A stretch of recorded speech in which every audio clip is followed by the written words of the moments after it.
Dans cette vidéo, nous allons voir comment déterminer l'image d'un nombre par une fonction définie par une formule et dans des exemples très simples, comment déterminer un antécédent d'un nombre défini par une fonction définie aussi par une formule.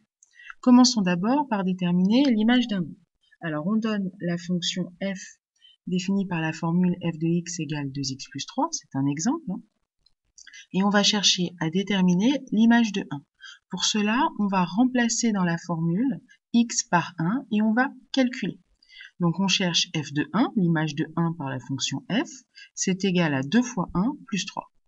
Je remplace x par 1. 2 fois 1, ça fait 2. 2 plus 3, 5.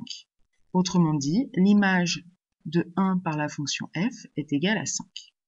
Donnons un autre exemple avec le nombre moins 7. Pour calculer l'image de moins 7, on va remplacer x par moins 7 dans la formule et on va calculer.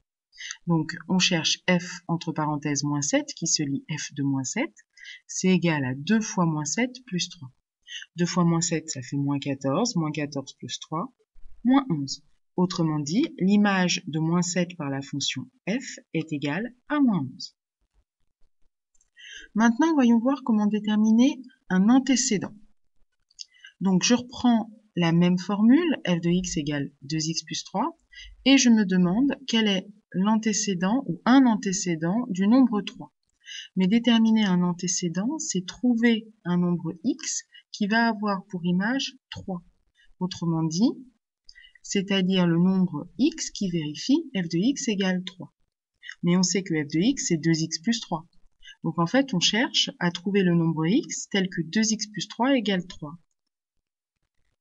Or, ça, c'est résoudre une équation. Alors, une équation très simple, puisque si 2x plus 3 égale 3, eh bien, forcément, le nombre ajouté à 3 qui est égal à 3, c'est 0. Donc, ça veut dire que 2x vaut 0.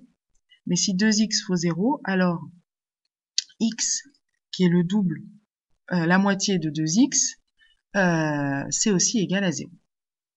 Donc, un des antécédents du nombre 3 par cette formule, c'est le nombre 0.